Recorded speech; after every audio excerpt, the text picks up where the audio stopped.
Welcome to another episode of the Football Opinionated podcast. Today I'm joined by Josh Gould, who talked me through his football career so far, trialling at Brighton and Hove Albion, playing in Malaga, Korea, and now playing for Lancing. Obviously not at the moment due to the pandemic, and he also talks about his aspirations for the future. It all went a bit strange with the old Londinians business, but we played there for a bit as well, didn't we? And then, it only sort of really started happening until I joined Rottingdean. And then I was around 13 that age. And then, so I played centre back then, didn't I, most of my childhood. And then, went to Rottingdean. And then he put me in sort of centre mid. And then I think from then on, that's when my football career really kicked on. They were good, Rottingdean, but I just sort of excelled there and then won a lot of trophies. Obviously, it was only Sunday League, but that was a start for me. And then,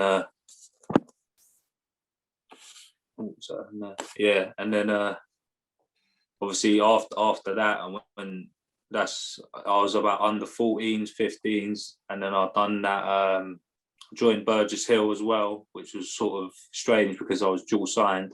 But yeah, that was when Burgess Hill we was playing against sort of more academies and London academies and better teams. But obviously I'd still play for Rottingdean on the Sunday and that. And then, obviously playing for Burgess Hill, we got a game against Brighton, and then that's when I got the trial for Brighton from that game for Burgess Hill. And then, that was quite a weird experience because obviously it's what I always wanted. It was my first trial in that academy, and then obviously it didn't really go to plan. The kiddie obviously who played for Brighton at the time he's playing for England at the time as well, and he's still at Brighton now. So I knew that going into the trial in the back of my head that they've got a striker who plays for England. I was playing striker at that time. And then, I was there. I went on trial for about 3, maybe 4 weeks. And, it didn't really happen for me. Obviously, I enjoyed their training and experience, but I didn't really rate the way they sort of dealt with the trialists and how the whole thing sort of was developed at Brighton. Obviously, for me, it was my first sort of experience being in an academy change room and with kiddies who have been there for years. Do you know what I mean? So, obviously, they knew what the drill was, but obviously I didn't really understand what I was going into. And I don't think I already noticed the way that I was maybe didn't really help my situation there. But yeah, my trial got cut short, probably about 3 weeks, because you usually do 6 weeks on trial. So yeah, that was obviously it was obviously not nice to hear, but it wasn't. I didn't think of like, oh, that's the only chance I've got. Obviously, coming from Brighton, it is tough because you do have one academy, unless you get picked up elsewhere. But yeah, once you've had that trial, and if it don't happen, then you're not really going to see him again. But yeah, that wasn't really. I didn't really take that too bad, to be honest, because obviously it was my first little experience at a trial. So yeah, it weren't too bad. That. Would you say that you weren't really that prepared for what it would be like at Brighton? Obviously, you mentioned had been there for a while, and like you'd obviously just got picked up, gone to a trial. You've always, like, since I've known you, just played for fun, sort of for a laugh, and then that's quite serious sort of environment.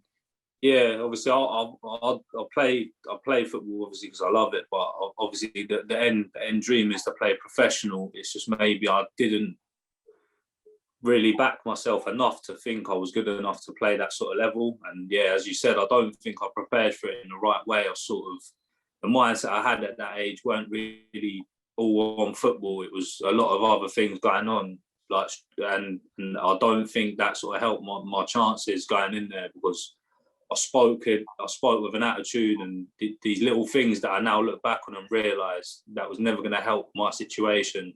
But yeah, I wasn't very prepared. I sort of was just turning up and then just playing it like it was anything. I didn't really understand the surrounding I was in, and I should have been a bit more professional in that sense. But obviously, I was 15, 14 years old, so I didn't really know. I'm still young at that age, so I don't. And it's my first, obviously, experience. So I didn't really I didn't deep it as much as maybe I should have, but I knew after that it wasn't going to be the end. It was just a start, so it wasn't the end of the world. Yeah, how old were you when you had that trial? Because I think, was it around 13, 14, or was it a bit younger? Yeah, no, I think the trial, it was my second year in Rottendean, because I think the trial came from a tournament we played at the Brighton training ground, but it was all like the Sunday League teams around the top of the league sort of thing. So yeah, I remember I played quite well, and then that's when there was two scouts who came over from the actual academy side to the community pitch and started watching. So I think that was when it was. So yeah, around 14 I was. Yeah, because you obviously talk about like not really being prepared or taking it as seriously as you might have, but at 14, I guess you don't really know, like that's such a big thing. Like at 14, you can't really take that on how big a deal that is. Yeah, obviously I in that sense I didn't obviously take on, but obviously we all had that dream when we was younger, maybe not playing for Brighton for me, but playing at a professional level. Do you know what I mean? And I think going back to it, obviously being 14, I had a lot of stupid other things on my mind off the pitch, and I wasn't really focused on football. As you said, I was sort of just turning up and playing for fun. And then as obviously I started getting better, I think my ego sort of got a little bit bigger, and I think that's another thing that didn't help, is like the way I took it. Brighton rejecting me was like, all right, well, I can go find another club because I know I'm good enough. But obviously, I didn't off the pitch. Maybe if I'd done that little bit extra and didn't surround myself with the things that I did, then there might have been a chance. But yeah, I didn't really know with Brighton. It was always going to be hard. The kiddies I knew who played there, do you know what I mean? There's some unbelievable footballers who are still there. But yeah. Yeah, there's quite a few, obviously, like you mentioned, in Brighton only one academy. In other places like London, if you get dropped by, say, like Arsenal or Chelsea, they'll be like Palace or Millwall or someone. Whereas in Brighton, Yeah, if you get dropped by Brighton, then you're back into like sort of Sunday League level, aren't you? yeah, that sort of was what your only outshot was. Yeah. So after your trial ended, did you go back to just playing Sunday League and for school? Obviously, we had quite a good team in year 9, 10, 11. Was that sort of where you mostly played your football? Yeah, no, obviously after the Brighton thing, I was playing for Rottendean and like Burgess Hill. It was strange because Burgess Hill weren't actually a Sunday League team. We just played against academies and any decent size that we could play, really, our age group. But yeah, I went back to playing for Rottendean. Obviously, whilst I was at the Burgess Hill sort of thing, that's like, well, I stopped. I didn't stop playing for Rottendean, but I didn't play as many games as maybe I wanted to, because obviously the opportunities I was getting more at Burgess Hill to play other academies was a little bit more what I wanted. So obviously I still did have that mindset of I want to play the best to be the best. But yeah, that I just after that trial sort of just went back to Burgess Hill and as you said, played for school. And then yeah, that was obviously well enjoyable because it was all our mates and we played with each other for years before. So and yeah, as you said, we had a decent school side. So yeah, that was probably the most enjoyable football I played in sort of them years, definitely at school. Do you think school was more enjoyable because there's like less pressure with, like, obviously you said Burgess Hill and stuff, you're playing against academy teams, so you're constantly trying to like maybe get noticed or picked up? Was school Yeah, like enjoying? yeah, yeah. That's the thing, isn't it? At school, you just when you play school football, you got that freedom to do what you want to do. It's obviously comes with certain boundaries, but you can like express yourself. Maybe not as much as you want to, as you said, playing for Burgess Hill, because he's trying to build a structure and how we're going to play, and it worked for us. But yeah, as you said, at school, it was definitely more enjoyable being able to do things that maybe you wouldn't necessarily do when there's more pressure on the line. Yeah. You think you played better for school or like teams like Rottingdean and Burgess Hill, where there's more pressure? Um, for me, I definitely played. I think I played a lot of good games for Rottendean and a lot of good games for Burgess Hill. And school was, yeah, school. I don't know, school. When we played the better teams, I still sort of thought I'd done my bit, but we never reached maybe what I wanted, like with the National Cup and things like that. We always come one short or came against the team with one too many academy kids, and we'd always use that excuses as in they've had this or they had that. So yeah, with school, I definitely played.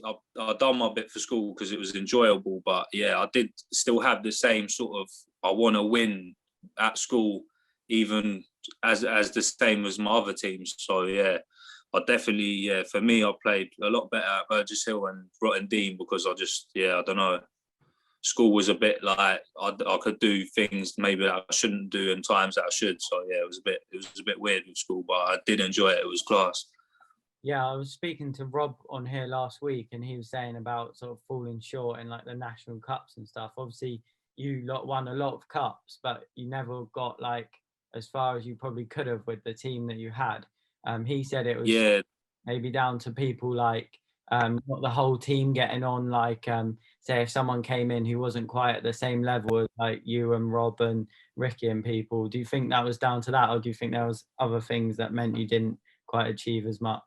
I don't know if I agree with that because you see kids like, well, for example, Cal Paul Muller, he used to come in the school team, and Cal was never the level that maybe like me, Rob and Ricky and the other players are, but Cal was good and he done his bit, and no, I never had anything bad to say about it. Do you know what I mean? He'd be an arse to play, and like he didn't have to come in and play and help us out. And even kids like Jake Harley in the last year in year 10, people would laugh when, like, if I said to someone, yeah, Jake Harley's in my team, they'd laugh. But he was unbelievable. I'm not even joking. He was unbelievable.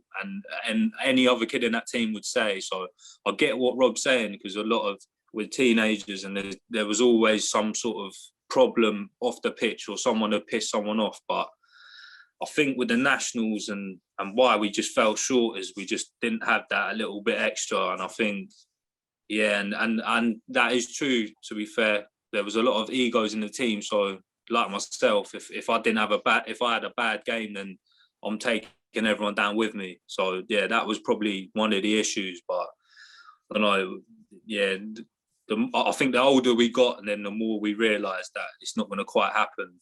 But yeah, for like say, like you said, not getting further enough, the team the year below us obviously got to the final, didn't they?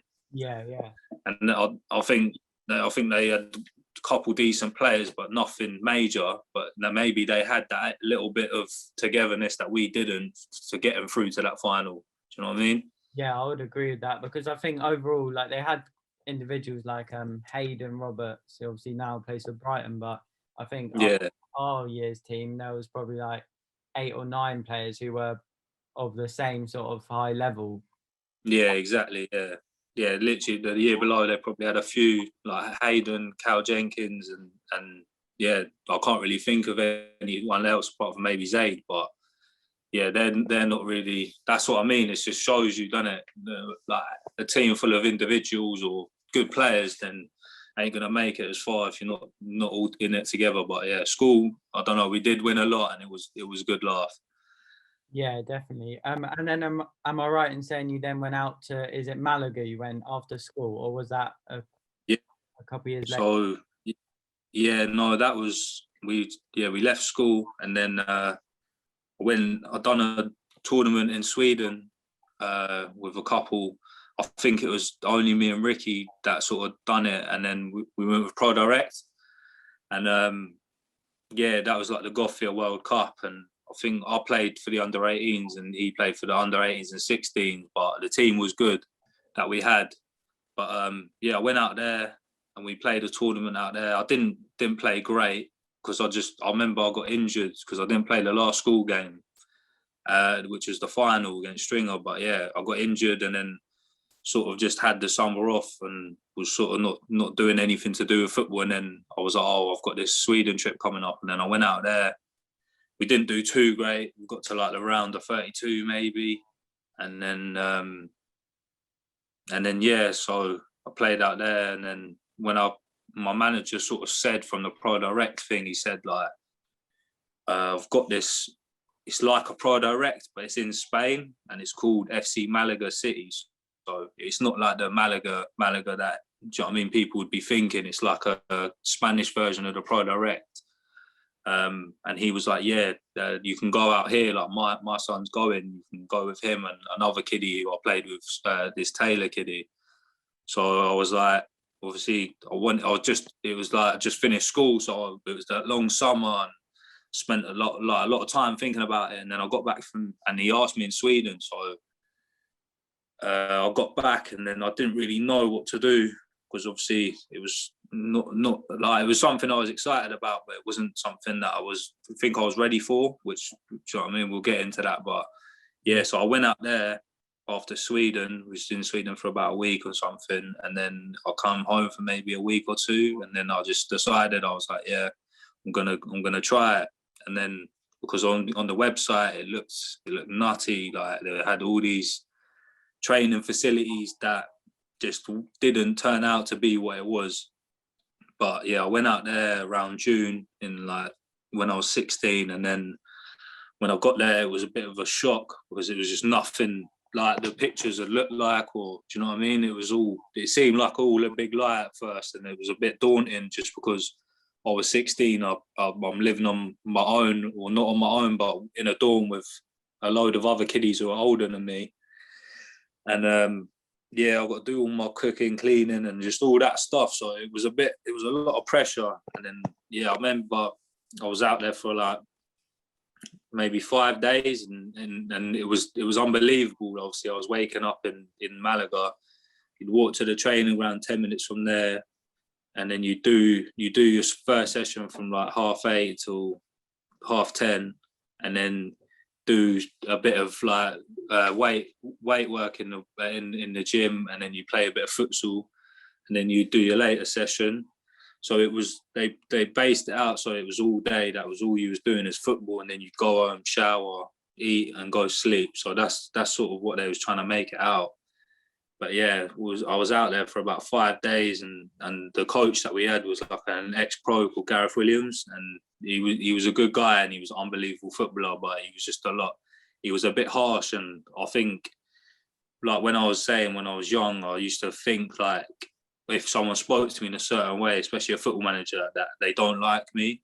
And I've sort of got that, I sort of made that a problem with him at the start.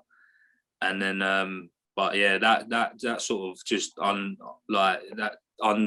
itself, and I ended up getting along with him. But yeah, Spain, it was good, like the training and stuff, and we'd play games, like we'd get on the bus and we'd travel, and then we'd go play in like Granada and Marbella and other places. But I didn't stay long enough for it to, when I was actually meant to join the Spanish, like I think it was maybe tier 8, something like that, because they started at the bottom. So I didn't stay long enough to actually play. I just played all the friendlies. But yeah, I've sort of cut it way too short, because the actual idea of the Malaga City was to play against, because they played against Atletico Madrid that year, Barcelona, Real Madrid, Granada, Cadiz, all these Spanish teams that you see now. That was the idea of the actual academy. You train every day for these games, and then if you get that chance to sign with one of these clubs or go on trial, then that would be the idea. But I just didn't stick around long enough, because our pre-season was a little bit longer than expected. And then yeah, but I think that's that, when I went out there and I got fit, and I was taken away from all the distractions I had back in England and all them sort of things. That was when I realised, I was like, maybe I can go a little bit further than I thought in football now. Because I was playing left back out in Spain, and obviously I was saying I played striker when I was younger, and I played striker at school as well. So yeah, it was a bit of a shock to get put into left back, but I joined the men's team out there. So they was like, this is the only space we got for you, because they had ex-pros in the team, and they had kiddies coming out of academies, like from Real, I think it was Real Salt Lake. 2 kiddies came from there, and they was unbelievable. They both played up front. But yeah, I got put into left back, and I sort of just, yeah, I learned it quite quickly. For 16, I was playing in the men's team, and I learned it, and yeah, it got more and more enjoyable each game. And yeah, it was like, as much as left back's not appealing to some people, I did enjoy it there.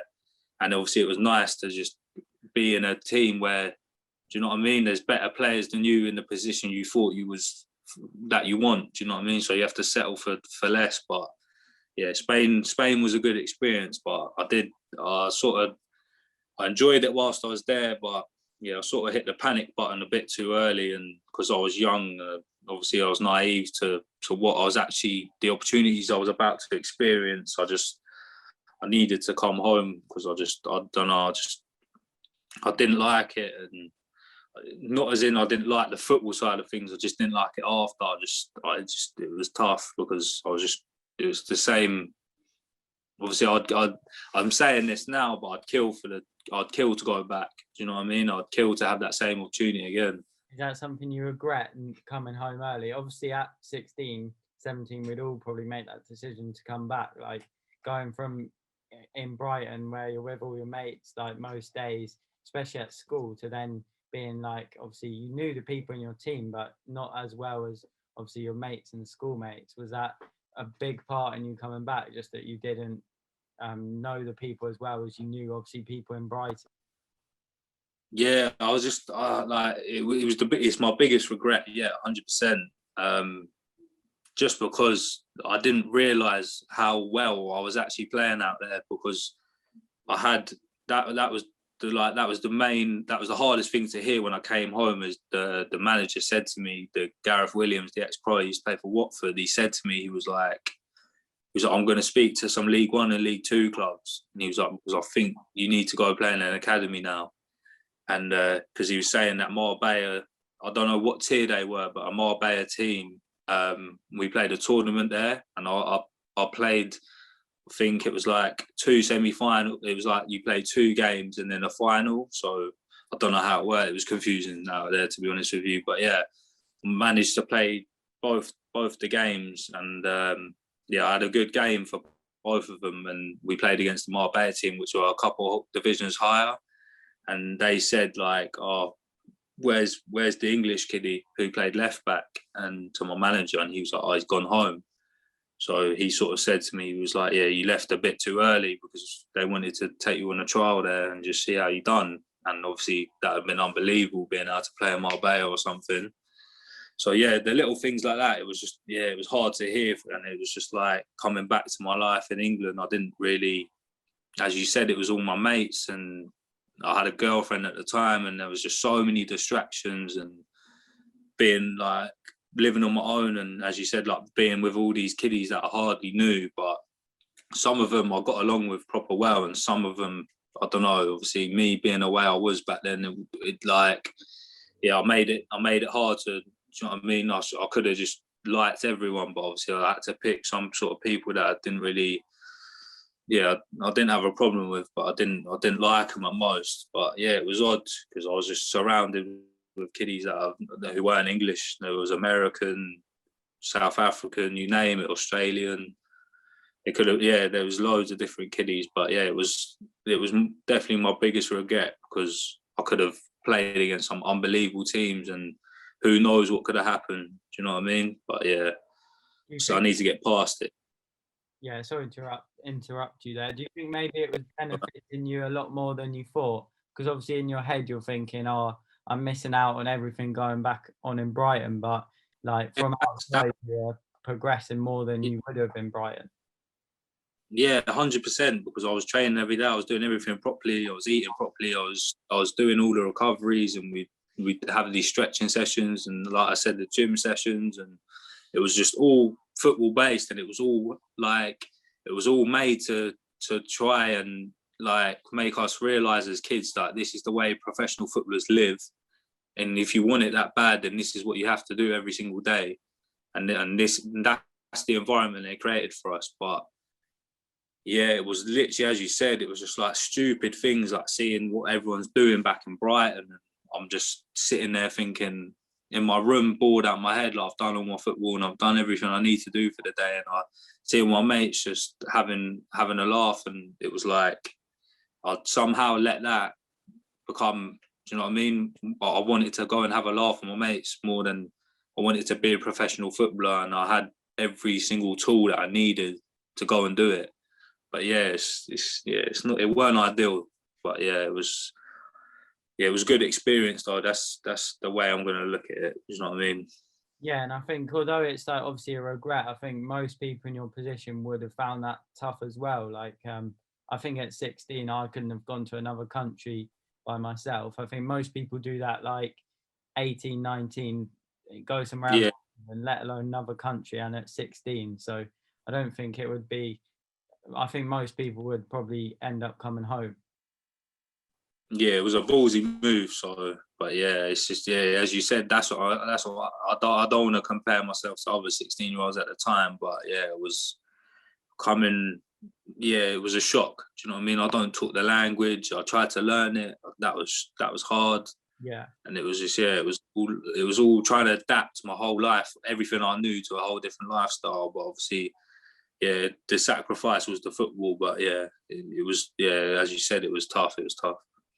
And then you went, am I right in saying you went out to Korea? I'm not sure exactly when you went. Was there a big Yeah, after Spain, or did you go straight out to Korea? yeah, it was. So my oldest brother, he lives in South Korea, and he has done for like maybe 6 to 5 years now, maybe a little bit more. I'm not too sure, but yeah.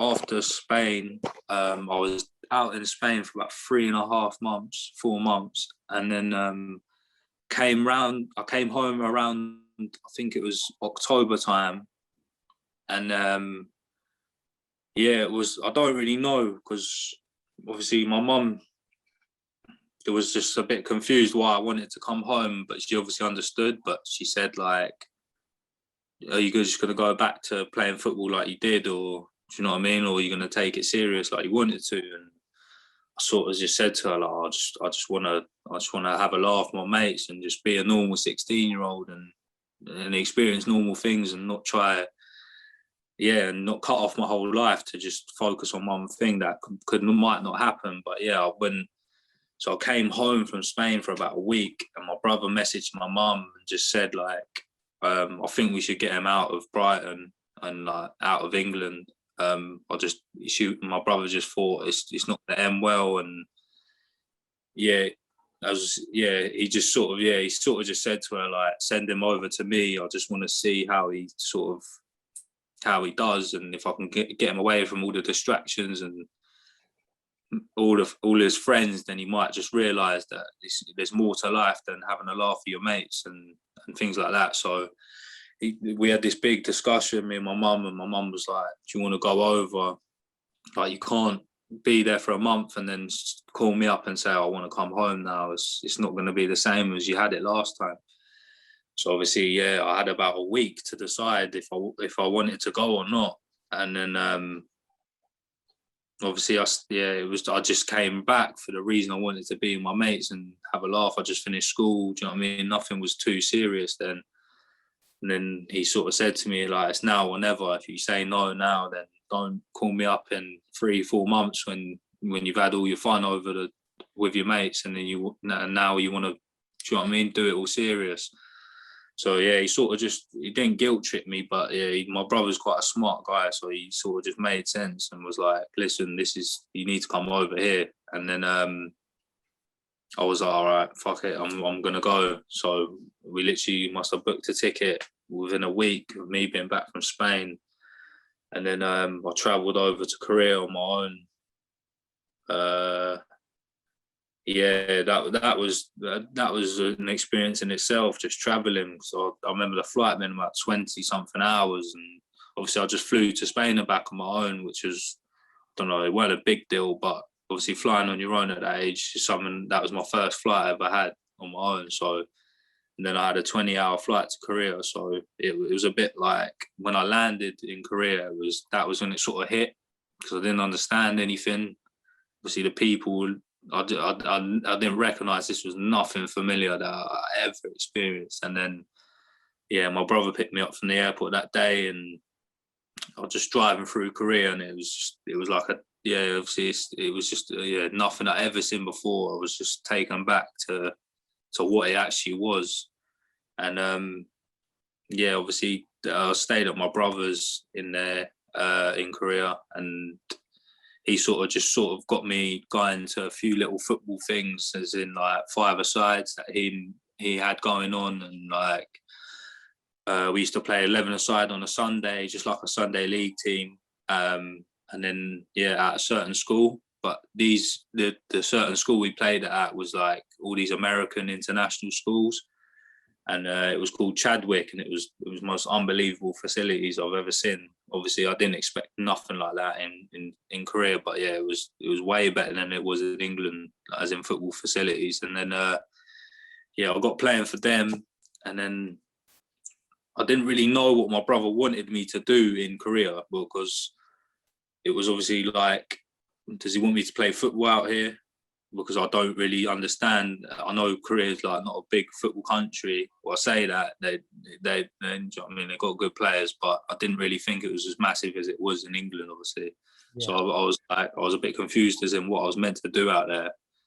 But he just sort of said, like, I coached a few young kiddies at Chadwick, which was the school I was playing at for their team, and he was like, I'll coach a few kids from after school a few days a week, like come down with me and do it. So that was sort of what I was getting up to the first couple of weeks in Korea, just teaching these little like international kiddies. There was kids from everywhere, like I said, and then I was proper enjoying that. That was good, because that was an experience I never had, teaching young kids football, and I was enjoying that. And then sort of the weeks went by, and then I kept playing, and then the American, like the teachers would come out from the Chadwick school, and they watched a few games and stuff. And then my brother said to him, like, listen, my brother's a good footballer.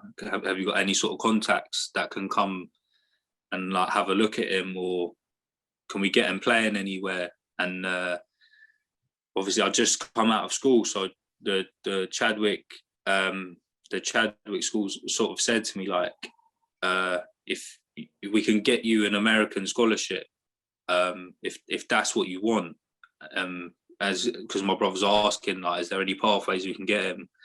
And they said, like, but the only problem is I didn't have any grades. Obviously, I didn't have any GCSEs, didn't pass any. So they sort of said, like, we'll offer you a scholarship at this school to play football, but you need to drop back a year and study all again and do all your GCSEs, it's SATs over there or whatever. So they said to me, like, you're gonna have to go back a year and do your last year of school again, which obviously for me was like a kick in the teeth, because I hated school, as in the classroom side of things. I didn't mind being outside with my mates, or when we were playing football, that was all sweet, but actual learning, it was just not for me. I just struggled to pay attention to all of that. So when they sort of said to me that, I was just like, oh, this is long. Like I can't be asked to go back a whole year and start all again. And obviously it was a massive opportunity, but as I said, at that age I didn't realise it, and it was just sort of my ego took over, and I was like, I'm not going back to learning. Like, I'm good enough to play.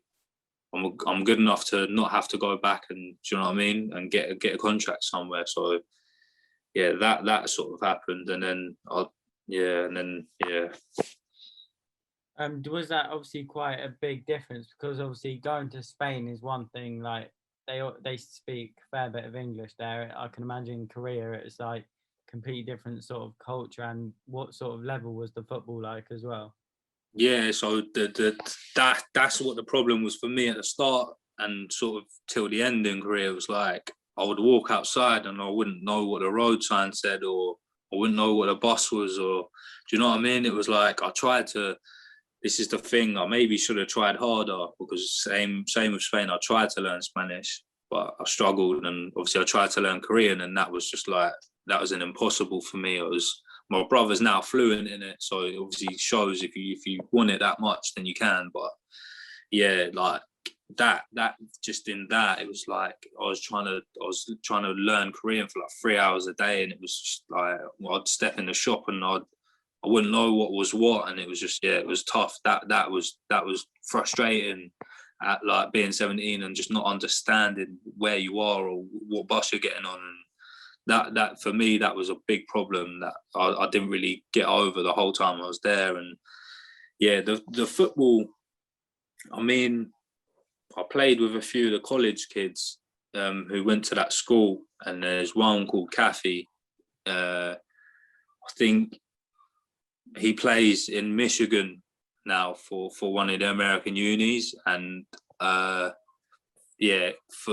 obviously what the people I've played with over the years, he was definitely probably the best one there, or that I could say was up to the standard that I'd like to call myself. Do you know what I mean? And yeah, he was good, but a lot of the other kiddies, they weren't so great. So that was sort of, I think my brother, what that was his idea was like, can I showcase my brother in front of kids who aren't really as good? So in Korea, then it would look like, do you know what I mean? This kid's unbelievable. So that's sort of what happened. Really, is like I played more games, and as I say, me and this Kathy kid, we sort of just started playing together, and then we was obviously just tearing it up. So I wouldn't, obviously, from going from the level in Spain where I was playing with ex-academy kids and ex-pros and all these, and my manager was an ex-pro, to go into Korea, the standards weren't great, but I think I just sort of realised that I'm enjoying my football.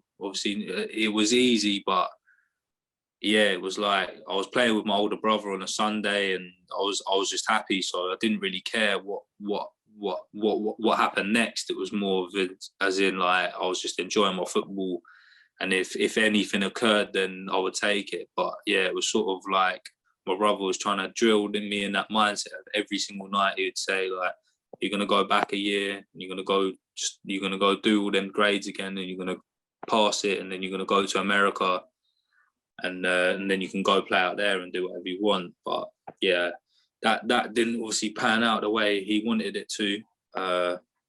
Neither for me really. But if I'm being honest with you now, I don't think I could go. Like, I don't think I would have lasted over in America, because I know it's more the grades over the actual football, isn't it?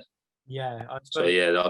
yeah, I spoke to him recently, and he said, yeah, it's a lot of like studying as well as playing football, because obviously he's over there. And then obviously how long was it after? How long did you spend in Korea, and then when did you decide to sort of come home? Yeah, so I can't really say I decided to come home. Something sort of happened, and then I was playing a game, and I had the Korean League team coming to watch. It was Incheon United. Okay. And I got into a bit of a scuffle with a couple kids, and then something happened, and then after, I think it was that week, I was meant to go to San Diego for this American showcase. We was meant to fly over from Korea to San Diego, play this football tournament. All these American universities were going to come watch it, and then they would have said like, "Oh, we've got my eye on this player, that player, and who." And then I'd done something, and then that sort of just decided that I had to come home. I couldn't stay in Korea anymore, and there was nothing really left there for me. I think that I sort of, once I'd done that, I sort of knew in the back of my head that I was going home, and I think I'd done it out of fear. Think like I was I was scared being in Korea, because obviously, as I said, I didn't know what was what, and it was just it was like a whole different world. But I think I sort of inflicted what happened to make myself come home, and then that I was probably there for just about 2 months, so even shorter than Spain. But I should have learned from maybe the first time not to crack so easy. But then I sort of made that happen, me coming home from there. Yeah, and then when you came back, did you find it easy getting back into playing football here, or I think you were playing for Lewis for a bit. Did you find it easy coming back and settling back into that? Yeah, so that was sort of like another reason I wanted to come home. I was just see all my mates join Lewis, because we all played for ASC in the last year. Me and Ricky did, but like a lot of other boys we knew around Sussex who were decent, and we enjoyed playing with them. We all sort of like folded into Lewis, and then I just see all Ricky and a couple of my mates there, and a lot of players who were good at the time, and I was. It's not a great level of football, obviously, but I was like 17 at the time, so I just thought I want to come back and I want to play for Lewis, and it was my old ASE manager Dale who was the manager, and another geezer called Walshy who I know. So yeah, it was sort of a given. I just wanted to come back and play for Lewis, and that was probably one of the most enjoyable years I had of football as well. And then now am I right in saying you're playing for Lancing now? Obviously not at the moment. Yeah. Like Lancing at the moment. So I obviously, I've had a bump in the road last couple of years with the old football, but Lancing's good, mate. I like the people down there, and obviously the facilities are decent, and yes, it's going well. Obviously the football, the pandemic, obviously I don't even want to talk about that, but no, that's obviously been annoying, but yeah, it's good down Lancing, mate. They've got a good little structure going on, and obviously I don't really know. I might treat it as a stepping stone. I doubt I'll stay there my whole career. Hopefully not, mate. But it's a stepping stone for now, and I just want to I know I can play better than that league, but I just want to sort of humble myself and get fit enough, and just be worthy of playing the level that I have played, and take it more serious like I haven't really done. Do you think that Lancing is just about sort of like getting back into playing football like regularly, enjoying it, and then you can? Because obviously, it's not the greatest level for me. Obviously, a lot of people would disagree and say it's a good level, but for my standard and myself personally, it's not good enough. But that's something for me to change. It's no one else can change that. Yeah. But it's Lancing. I sort of just went down there pre-season with my mate, and then I was just so unfit. I put on a load of weight from the first lockdown, and I just sort of the football feeling was sort of fading away. The love that the game. Do you know what I mean? I had so much passion for it when I was younger, and I felt it sort of going. I was like, I need to get my head back on this, and I'm too much ability not to. Do you know what I mean? To just waste it now. So I just thought, I'll go down there, and they took me in, and it's going well. Obviously, we've had a few months off on that, and we're still in the VAR, so hopefully that starts soon again. But it's obviously, so you got to do what you got to do these days. It's not going to be everything that you ever wanted. Yeah, definitely. Because for me, like, you're always obviously really good at school, and always like something for me, you were very determined, and like when you played, like you always just worked so hard on the pitch. For me, from obviously what I saw you and playing with you, and for me, Lancing is obviously a good standard because I'm not great at football, but definitely I think is a good attitude to have, to think you can get further than Lancing. Maybe, I'm not sure how many leagues above Worthing are with Ricky, or maybe teams like that. Is that sort of level you're looking at, or even further maybe? Yeah, well, I had that taste at Worthing, didn't I? And I managed to mess that up as well. So I think it's not about, for me now, it's like, when I see Ricky will be able to go on way many further leagues than Worthing. Do you know what I mean? Because all that stuff I spoke about at the start, he's done that. Do you know what I mean? The not going out and not doing stupid things with his mates and doing all the right things, and he's not even had the Spain opportunity or the career opportunity that I've had. So I think when I look at Ricky playing at Worthing, and obviously I was playing there with him, I love seeing it, but I know he's going to go way on further than Worthing. Do you know what I mean? But that's for me. For the plan is now. So I'm only 20, but as soon as I can try get back to, as you said, just being a little bit more determined and working harder on the ball and just getting back into it. Obviously, everyone has days, but I have them days where I'm like, well, I can't be asked to play football today, and I have them days where I'm like, I want to win. So it's obviously finding that balance and just getting myself back into it. But obviously now football starts back next week, and obviously I think having it taken away from me for so long has just obviously just built that fire in your belly where you think, now I've had it you took it for granted. You know what I mean? Like having football every week and training every couple of days. But yeah, I think for me now is time to proper get my head on and hit it hard. And if I want it that much, then it's only up to me to do it now. Yeah, definitely.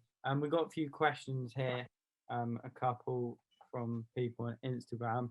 I'll start with Rob's that he messaged me about. He said, we touched on it a bit earlier, but why do you think as a group for talented players like the school teams, a lot of them players in the team, in his words, have underachieved in football so far? And what do you think they can change that? Obviously, Rob spoke a bit about not going as far as he wanted to. You obviously talking about how you want to get further. What do you think? I think for the underachievers, it's not underachieving. It's more reality, because as I said, we all want to dream to be professional footballers, but the actual road to being a professional footballer is way more than anyone could ever imagine. It's not getting scouted for an academy and spending this many years in that academy and then getting put into the first team. It doesn't go like that. It never has. You know what I mean? And I say that, obviously our mate, we know him from when we was younger, Teddy. He's an exception, because for me, you know what I mean, unbelievable footballer, and he's had the right attitude since day one, and his old man's drilled that into him and his little brother from God knows what age, and that's all they knew was you're gonna be a pro and you're gonna do this and you're gonna do that. And I don't know their story, but maybe his dad was there to take him away from distractions that obviously other people didn't have. But yeah, for me, his mum as well, I think, like drilled it into him as well, just to sort of keep him away from. Yeah, that's what I'm saying. He had a good head on his shoulders, and his family was so based on. I used to love playing for them when I was younger. That was the first real Rivervale team we played for, and yeah, I still remember them days now. But yeah, that's what I'm saying. It was like, I don't think it's underachieving. I think a lot of it was, yeah, as I said, reality. Ricky, Brighton, 7 years. Do you know what I mean? And every time he stepped on the pitch when we was younger, everyone, do you know what I mean, just thought, oh, there's a problem today. Do you know what I mean? Ricky's playing, we're going to lose. And then obviously he got back into the same pond as me, Rob, and God knows, and Darius, and all these other players, and Finn.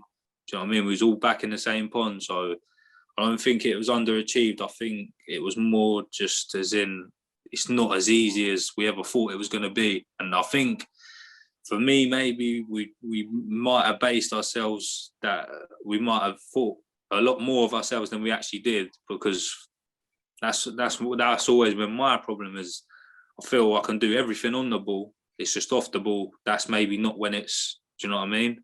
Yeah. And the only way you become a pro footballer is you do more off the ball than you do actually on the ball. You know what I mean? And that's literally the simple fact of football. You work harder than the other player, and you got that little bit more chance of winning. But yeah, I get what Rob's saying with the underachieving, because I know for me and him right now, we're in that same position as in we don't want to be, and we thought we was going to be way higher. Yeah. And yeah, so yeah, I think for that. But I think like Finn's took his own pathway. He's going it through the America thing, so that the ship ain't sailed for no one yet. Do you know what I mean? So yeah, I don't think no one underachieved. I think it's just, yeah, as I said, reality, definitely. Yeah. Someone else asked, do you think if you were a little bit more dedicated, you would have made it? Obviously, you obviously dedicated going out to different countries, but we spoke on it a bit earlier. But just quickly, do you think you could have been any more dedicated at all? Yeah, definitely, mate. That's obviously one of the biggest regrets I'll have when I'm older, and I heard it from everyone when I was younger. Is don't be that kid who gets older and says I could have played for this, that, and who. But yeah, for me, I don't know. It's just like, I mean, off the pitch, I was always just doing nonsense and things that was never going to benefit me back on the pitch. So yeah, that was definitely a massive part. And I think just other things like not doing that extra little bit after training, or I mean, I played a lot of football when I was younger. Don't get me wrong. I played like 3-4 matches a week plus on the weekend. So I was playing a lot of football, but I think as in, yeah, I think if I took it a little bit more serious and wanted it like a little bit more and didn't sort of just was so not peer pressured but easily persuaded into doing stupid stuff, then yeah, I might have had that chance, but I can't sit here and say for sure that I could have gone further. Do you know what I mean? Because I still got time now. It's just, yeah. Yeah, definitely. Well, thanks a lot for doing that, mate. Really enjoyed that. Talking Yeah, but stuff so far with Spain, Korea, and good luck with when football starts next week. yeah. All right, mate. Thank you for that. Nice one, bruv.